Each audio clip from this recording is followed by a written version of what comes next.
बच्चों आज हम लोग पढ़ने चल रहे हैं motion of charge particle when it enters in uniform electric field perpendicular to it. पिछले लेक्चर में हम लोगों ने देखा था कि जब कोई चार्ज पार्टिकल इलेक्ट्रिक फील्ड की डायरेक्शन में या इलेक्ट्रिक फील्ड की अपोजिट डायरेक्शन में इंटर करता है तब चार्ज पार्टिकल की वेलोसिटी या तो बढ़ती है या तो घटती है और चार्ज पार्टिकल का जो पाथ होता है वो स्ट्रेट लाइन होता है। लेकिन अब हम लोग एक यूनिफॉर्म इलेक्ट्रिक फील्ड ले लेते हैं। देख रहे हैं हम लोग ये यूनिफॉर्म इलेक्ट्रिक फील्ड है। अगर कोई बता सकता है तो वो क्लियरली बता देगा कि यह यूनिफॉर्म इलेक्ट्रिक फील्ड जो है वो नेगेटिव जेड डायरेक्शन में है। अगर हम इसको मान लेते हैं एक्स एक्सिस, ये वाई एक्सिस, तो या नेगेटिव वाई कह सकते हैं, नेगेटिव वाई एक्सिस मान लेते हैं। तो माइनस वाई एक्सिस की डायरेक्शन में हमारा क्या है, ये इलेक्ट्रिक फील्ड की डायरेक्शन है। और यहाँ ऊपर एक पॉजिटिव प्लेट रखी होगी और यहाँ एक नेगेटिव प्लेट, जैसा कि बराबर प्लस सिग्मा और यहाँ माइनस सिग्मा। बराबर चार्ज डेंसिटी की दो प्लेटों को जब ऊपर नीचे रख दिया जाता है तब उनके बीच में जो फील्ड जनरेट होता है वह यूनिफॉर्म इलेक्ट्रिक फील्ड होता है। कई बार हम लोगों ने देखा है इस चीज़ को। अब अभी तक चार्ज पार्टिकल को हम पैरेलल या एंटी पैरेलल इंटर करा रहे थे इलेक्ट्रिक फील्ड के। अभी यहाँ केस है कि चार्ज पार्टिकल इंटर कर रहा है परपेंडिकुलर, यानी कि चार्ज पार्टिकल हम पॉजिटिव भी ले सकते हैं, नेगेटिव भी ले सकते हैं, जो चाहो वो पार्टिकल लेकर हम उसको इंटर कराएंगे। चलो देखते हैं। तो चार्ज पार्टिकल को अगर हम इंटर करा रहे हैं, पॉजिटिव लेना चाहें पॉजिटिव ले लेंगे, नेगेटिव लेना चाहें तो नेगेटिव लेंगे। तो हम यहाँ चार्ज पार्टिकल चलो ले रहे हैं माइनस। अगर एक नेगेटिव चार्ज पार्टिकल है जो मान लेते हैं यू वेलोसिटी से इंटर कर रहा है, हम मान लेते हैं कि एक चार्ज पार्टिकल है नेगेटिव चार्ज पार्टिकल जो यू वेलोसिटी से एक्स डायरेक्शन में, पॉजिटिव एक्स डायरेक्शन में इंटर कर रहा है। तो पॉजिटिव एक्स डायरेक्शन में इंटर कर रहा है और नेगेटिव वाई डायरेक्शन में हमारा इलेक्ट्रिक फील्ड है। तो इस चार्ज पार्टिकल पर एक फोर्स काम करेगा। चार्ज पार्टिकल पर लगने वाले फोर्स की डायरेक्शन क्या होगी, नेगेटिव चार्ज पर इलेक्ट्रिक फील्ड के अपोजिट फोर्स लगता है। तो नेगेटिव चार्ज पर इलेक्ट्रिक फील्ड के अपोजिट फोर्स लगता है। यहाँ इलेक्ट्रिक फील्ड हमारा जो है इसकी जो डायरेक्शन है वो ये है माइनस वाई में, तो इसके अपोजिट फोर्स लगेगा। तो क्योंकि इधर पॉजिटिव प्लेट रखी रहती है तो इस पर जो फोर्स लगेगा वो अपवर्ड लगेगा, ये एफ लगेगा। तो एफ इक्वल टू क्या हो जाएगा, क्यू इंटू ई। इस चार्ज का ये चार्ज क्या है, क्यू है। तो वेलोसिटी के परपेंडिकुलर फोर्स लग रहा है यहाँ। इनिशियल वेलोसिटी यू है, क्यू इंटू ई। तो अगर हम इसको वेक्टर कर लेते हैं तो वेक्टर यू है, ये vector F equal to Q into E. तो यहाँ vector U and vector F equal to Q E are perpendicular. पिछले वाले में क्या था कि u और f यानी कि u और a एक दूसरे के पैरेलल थे या एंटी पैरेलल थे, उस समय स्ट्रेट लाइन पाथ होगा। लेकिन अब जब चार्ज पार्टिकल पर इनिशियल वेलोसिटी से अलग किसी डायरेक्शन में फोर्स लगता है तब चार्ज पार्टिकल का पाथ स्ट्रेट लाइन नहीं रहता। ये कंसेप्ट हम लोगों ने स्ट्रेट लाइन मोशन में भी पढ़ा है। जब इनिशियल वेलोसिटी और एक्सेलरेशन दोनों की डायरेक्शन पैरेलल या एंटी पैरेलल होती है तभी वह पार्टिकल स्ट्रेट लाइन में चलता है, अदरवाइज उसका पाथ स्ट्रेट लाइन ना होकर एक प्लेन में हो जाता है। तो जाहिर सी बात है यहाँ u और f की डायरेक्शन अलग अलग है, इसलिए पाथ जो है चार्ज पार्टिकल का पाथ स्ट्रेट लाइन ना होकर उसका चार्ज पार्टिकल का जो पाथ होगा वो एक प्लेन में होगा। तो this is X axis, this is Y axis, then charge particle will move in a plane which is X Y plane. तो चार्ज पार्टिकल पर फोर्स चूंकि यू से अलग डायरेक्शन में लग रहा है, इसलिए ये एक प्लेन में मूव करेगा और वह प्लेन एक्स वाई होगा। तो यह पार्टिकल का जो पाथ होगा शुरुआत से इस तरह से होता जाएगा और इस तरह से जाएगा, और जैसे ही ये फील्ड यहाँ समाप्त होगा, मान लेते हैं यहाँ तक का ये फील्ड है, यहाँ तक तो ये इस तरह से कर्व्ड पाथ पर आएगा और इसके बाद ये क्या होगा, ये स्ट्रेट लाइन चला जाएगा। यानी कि जहाँ तक ये फील्ड होगा वहाँ तक ये एक कर्व्ड पाथ पर चलेगा। और ये कर्व्ड पाथ क्या होगा, ये पाथ पैराबोला होगा। क्यों होगा, कैसे होगा, इसको हम लोग मैथमेटिकली डिजाइन करने चल रहे हैं। मान लेते हैं कि यह पार्टिकल इनिशियली यहाँ से चलना इंटर करना शुरू किया और अल्टीमेटली जब ये फील्ड से बाहर निकला तो यह कितनी दूरी तय कर लिया वर्टिकल डायरेक्शन में, y। हम मान लेते हैं कि यह दूरी इसने कितनी तय की, y। यानी कि इलेक्ट्रिक फील्ड की डायरेक्शन में यह y दूरी तय कर रहा है और हॉरिजॉन्टल डायरेक्शन में ये कितनी दूरी तय कर रहा है, मान लेते हैं x।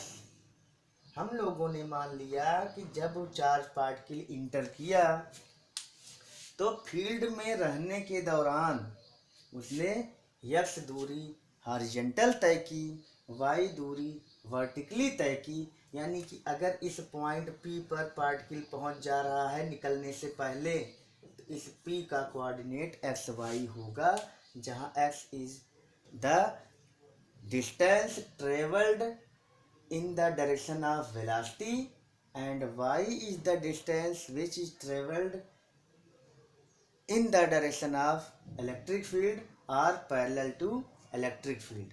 यानी कि यहाँ पर दो तरह के डिस्प्लेसमेंट हो रहे हैं। मान लेते हैं let the particle covers x distance in the direction of initial velocity and covers y distance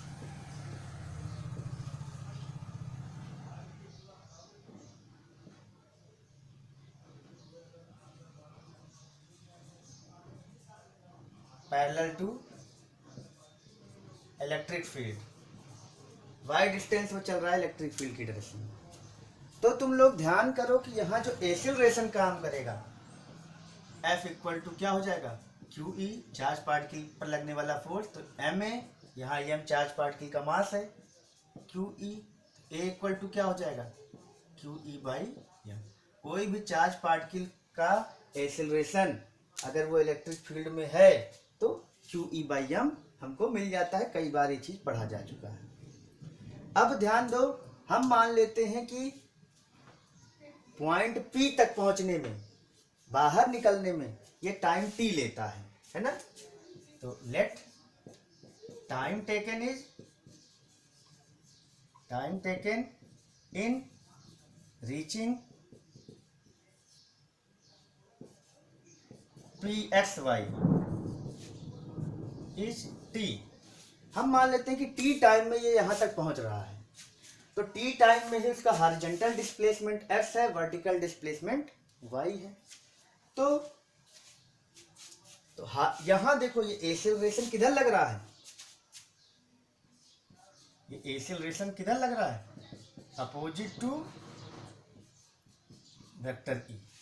ये एक्सीलरेशन की डायरेक्शन कहाँ है, इलेक्ट्रिक फील्ड इधर है, अपोजिट है। तो यहां पर ध्यान दो कि इसके x कंपोनेंट पर, वेलोसिटी के हॉरिजॉन्टल कंपोनेंट पर एक्सीलरेशन का कोई प्रभाव नहीं पड़ेगा, क्योंकि इस डायरेक्शन में कोई एक्सीलरेशन काम नहीं कर रहा है। तो हॉरिजॉन्टल डिस्प्लेसमेंट के लिए क्या होगा, then for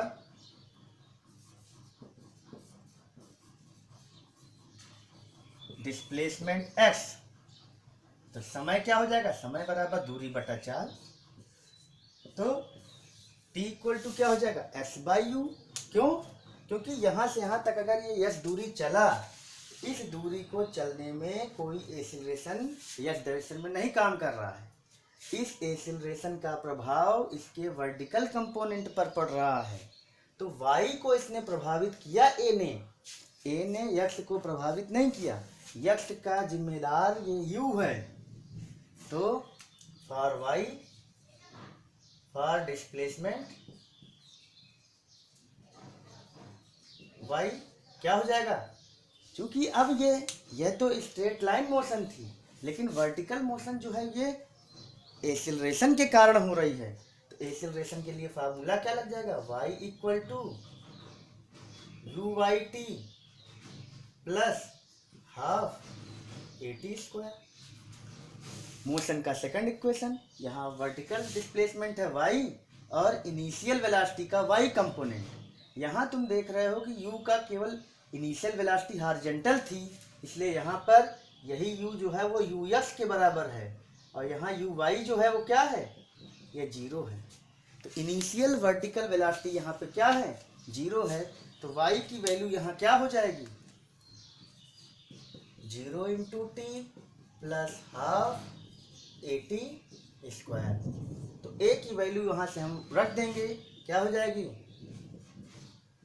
Q e by m, और t की जगह x बाई यू का होल स्क्वायर। तो y इक्वल टू क्या हो जाएगा, half q e x square upon m u square. तो यहाँ से हम लोग देख रहे हैं कि जो y है ये क्या है, q बाई एम।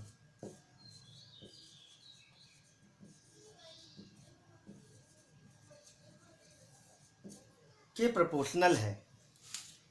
तो y अगर q बाई एम के यहाँ क्या हो रहा है, प्रोपोर्शनल है। q बाई एम को हम कहते हैं चार्ज टू मास रेशियो, जिसका वैल्यू इलेक्ट्रॉन के लिए सबसे ज़्यादा होता है, q बाई एम। अगर क्योंकि q इलेक्ट्रॉन, प्रोटॉन और अल्फा पार्टिकल बीटा में इलेक्ट्रॉन का, बीटा नहीं बीटा इलेक्ट्रॉन ही होता है, तो इलेक्ट्रॉन, अल्फा पार्टिकल और प्रोटॉन में इलेक्ट्रॉन का q बाई एम सबसे ज़्यादा होता है, क्योंकि इलेक्ट्रॉन का मास सबसे कम होता है।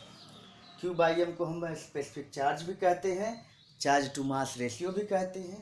तो यहाँ से एक NCERT का बड़ा अच्छा क्वेश्चन है, वो हम लोग करेंगे अगले लेक्चर में, कि y that vertical displacement is proportional to q by m. यानी कि ये डिस्प्लेसमेंट जितना ज़्यादा होगा उसका q बाई एम पार्टिकल का उतना ही ज़्यादा होगा। या ये भी कह सकते हैं कि जिसका q बाई एम ज़्यादा होगा उसका y ज़्यादा होगा, या जिसका y ज़्यादा होगा उसका q बाई एम ज़्यादा होगा। यहाँ पर ध्यान देना है, यह इक्वेशन जो है वो क्या है, y जो यहाँ पे आ रहा है ये प्रोपोर्शनल टू एक्स स्क्वायर आ रहा है। तो ये क्या है, तो ये जो चार्ज पार्टिकल का जो पाथ होगा वो क्या हो जाएगा, पैराबोला। ठीक है ना, हिंदी में परवलय कहते हैं। तो चार्ज पार्टिकल का पाथ पैराबोला क्यों होगा, क्योंकि एक क्वाड्रेंट में, एक अल्फ़ाबेट में, एक एक्सिस में ये स्क्वायर है, एक वेरिएबल में ये पावर 2 है, दूसरे वेरिएबल में पावर 1 है, दैट रिप्रेजेंट्स ए पैराबोला। तो इस तरह से जब कोई चार्ज पार्टिकल इलेक्ट्रिक फील्ड के परपेंडिकुलर इंटर करता है तो चार्ज पार्टिकल का पाथ पैराबोलिक होता है। अगर यही माइनस की जगह प्लस होता तो क्या होता, तब ये फोर्स नीचे की तरफ लगता और तब ये पार्टिकल नीचे की तरफ पैराबोला बनाते हुए बाहर आता, और तब भी चार्ज पार्टिकल का जो रिलेशन आता वो यही आता, बस पाथ जो होगा वो नेगेटिव प्लेट की तरफ होता। तो इस तरह चार्ज पार्टिकल का q बाई एम उसके वर्टिकल डिस्प्लेसमेंट y के प्रोपोर्शनल होता है। इस पर न्यूमेरिकल बहुत इंपॉर्टेंट है, NCERT का एक क्वेश्चन इस फिगर से लग जाएगा। That's all for today.